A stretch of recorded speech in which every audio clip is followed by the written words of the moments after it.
Hola a todos y todas. Bien, vamos a experimentar con esto de poder comunicarnos por eh, el espacio virtual que nos ofrece la facultad a través de algún canal de YouTube que estamos tratando de implementar con el equipo de las comisiones a mi cargo. Eh, a ver, nosotros ya vimos una clase introductoria donde vimos la vinculación con elementos constitucionales y los cambios operados a lo largo del siglo XX en la materia de los derechos humanos y cómo ellos impactaron en el área del derecho civil en general. Nosotros tenemos que tener en cuenta que trabajamos con un contexto que, si bien tiene un orden jurídico interno que está regulado básicamente para nosotros por el Código Civil y Comercial,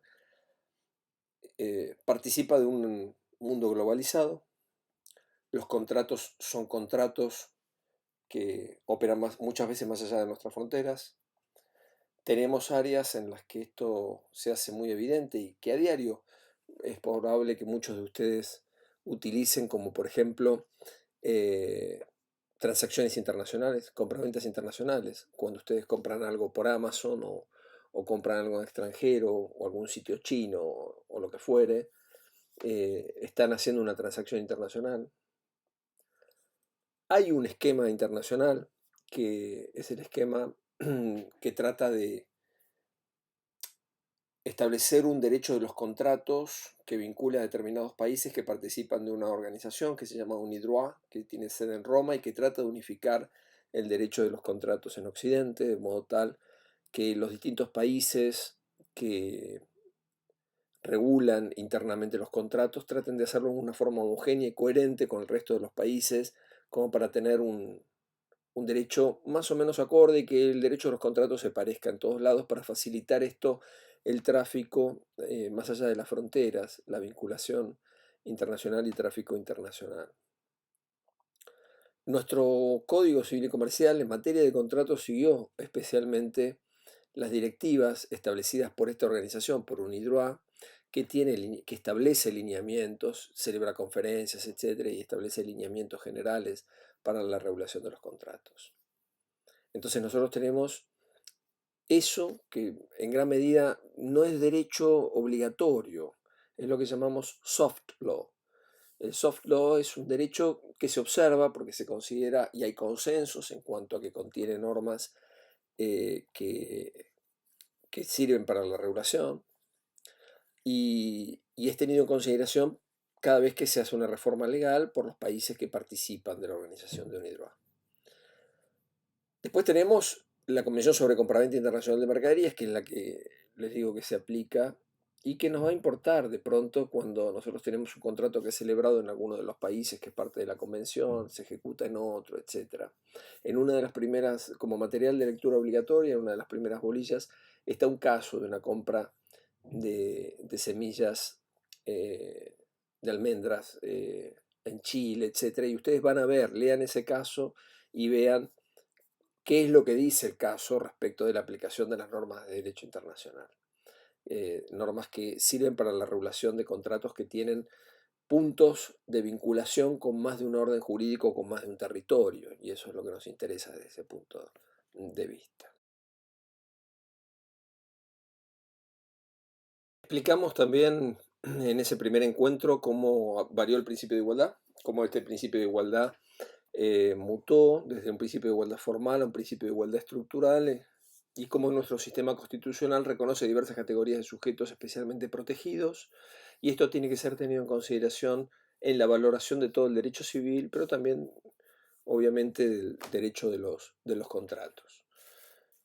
Se establece cierta difuminación entre las fronteras de lo público y lo privado, de modo tal que el concepto mismo de derecho privado ya epistemológicamente no tiene la carga que tenía en el siglo XX y mucho menos y en el siglo XIX, porque hoy día hay muchas funciones del Estado que son realizadas por particulares y muchas funciones de los particulares que son realizadas por el Estado y además el Estado penetra las relaciones de los particulares notoriamente.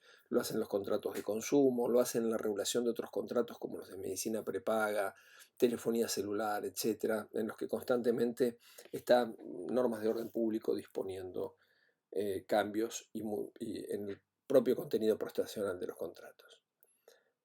Vemos también que hay un problema, porque nosotros sabemos que hay unos límites que tiene la libertad de contratación de los particulares. En nuestro derecho, nosotros podemos celebrar los contratos que prevé el 957 del Código. Estos contratos tienen fuerza obligatoria para las partes, efecto vinculante, como lo establece el 959 del Código. Vean esas normas, vean el 957, el 958 que habla de la libertad de contratar y el 959 que establece el efecto vinculante. La razón por la cual una de las partes, en caso de incumplimiento de la contraria, una de las partes en un contrato le puede pedir al Estado que los órganos jurisdiccionales del Estado, el Poder Judicial, actúe ante el incumplimiento de la contraria o ante los daños que le puede generar el incumplimiento de la contraria. Ahora bien, nosotros notamos que hay un conjunto, vamos a verlo, hay un conjunto de normas que son indisponibles para las partes, son como la unidad sellada del sistema jurídico. No pueden ser alterados por las partes no se pueden meter, por ejemplo, con cuestiones que tienen que ver con la capacidad, o sea, no pueden pactar que a los efectos de este contrato una de las partes va a ser considerada capaz si no lo es. Alguien va a ser considerado o va a ser tratado como mayor de edad si no lo es. Esto son normas que son indisponibles para las partes. Generalmente se las considera vinculadas con el orden público, o sea, comprendidas dentro del concepto amplio de orden público. Y nos encontramos con que este orden público, esta poder de regulación del Estado, autores como Lorenzetti clasifican el orden público en diversos sesgos o diversos perfiles, orden público de dirección, orden público, digamos, diversos perfiles que hacen a diversas funciones también que tienen orden público. Pero nos encontramos con fenómenos como el de Uber, que pese a estar prohibido en general y haber nacido como prohibido, nos encontramos con que termina auspiciando la selección argentina de fútbol y publicita en televisión, cuando se supone que por diversos factores y de diversas autoridades locales, judiciales, etcétera, se ha optado a su funcionamiento. Entonces vemos que hay muchos conceptos que están cambiando, que están en evolución permanente en el derecho actual, y el concepto mismo de los alcances y la vigencia del orden público es uno de estos conceptos. El gran contenido, el otro gran fenómeno que tiene la contratación moderna es el de los contratos por adhesión a cláusulas predispuestas. En general hay determinados tipos de actividades que no pueden ser realizadas sino masivamente. Por ejemplo, la telefonía celular o la medicina prepaga requieren de un volumen de contratos para poder desarrollar la actividad y que ésta tenga algún grado, algún margen de beneficio económico para quien la desarrolla, tan alto que es muy difícil manejar el conjunto de contratos si no se los estandariza. Esa estandarización conduce también a la estandarización de los contratos en los que se suele formalizar esto. Y esos son los típicos contratos en formulario, los que se firman cuando uno contrata telefonía celular y demás, donde las cláusulas las establece el proveedor y es muy poco lo que el consumidor puede llegar a negociar. En general es qué tipo de plan prestacional quiere y cuál es el modelo de teléfono y la tarjeta con la que va a pagar. No tiene mucho más que eso para negociar. Entonces, nos encontramos con esta estandarización que el derecho admite porque es una cuestión que hace a cómo funcionan los negocios en una sociedad masiva. Pero, claro, introduce regulaciones. Esas regulaciones tienden a establecer una interpretación a favor del adherente y en contra del predisponente, que es el proveedor que establece las cláusulas.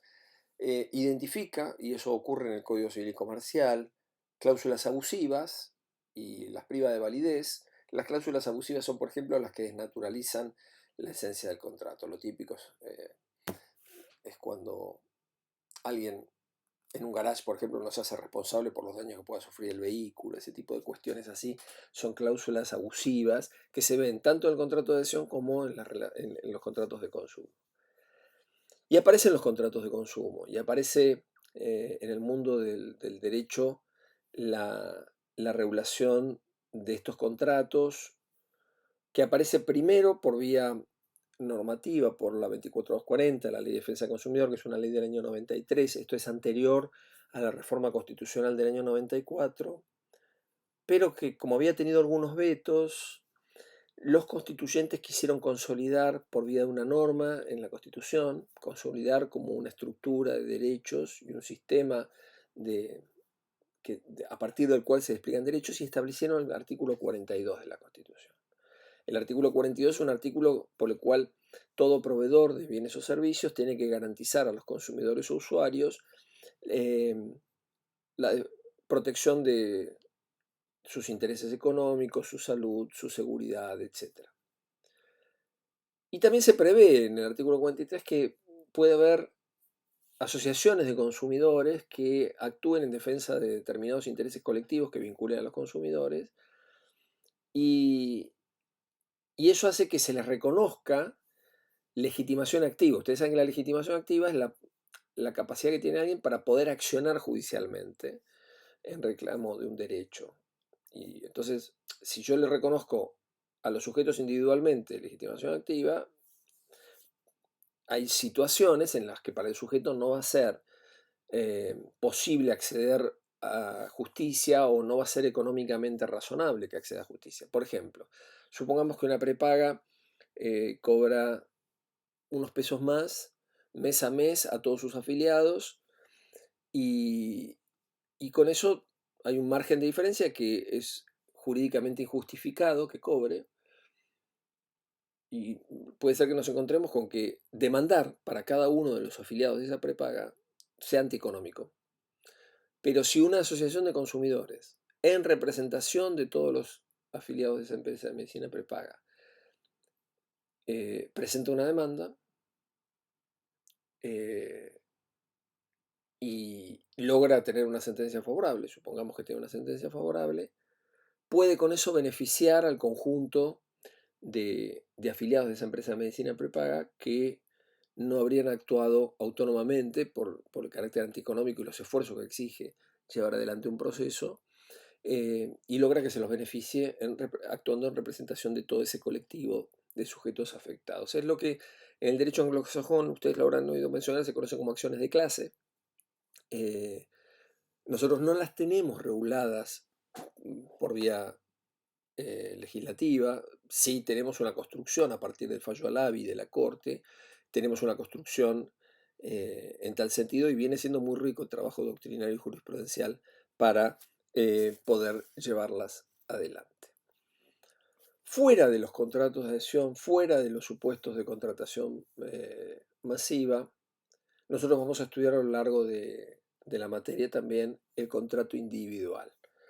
Ese es el contrato que ustedes van a ver regulado en buena parte del código, y los invito a que para la próxima vez que nos veamos por esta vía, porque calculo que por unos días nos vamos a seguir viendo por esta vía, los invito a que lean el 957 del código. Vean el 957, vean que remite en general al acto jurídico, enuncia, toma en su enunciado las mismas expresiones que para la definición del acto jurídico, habla de partes y no de personas, como lo hacía el viejo código. Esto técnicamente es correcto porque muchas veces uno, dentro de una misma parte contratante, uno tiene una vendedora y una compradora.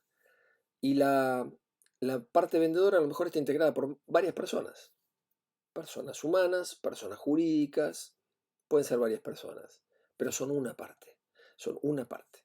Esa parte es la parte vendedora. Tengo la parte vendedora, la parte compradora, y pueden ser con pluralidad de personas y pluralidad de partes, y integrar una sola parte. Y yo también puedo tener pluralidad de partes en determinados contratos que vamos a ir viendo a lo largo de los encuentros que tengamos.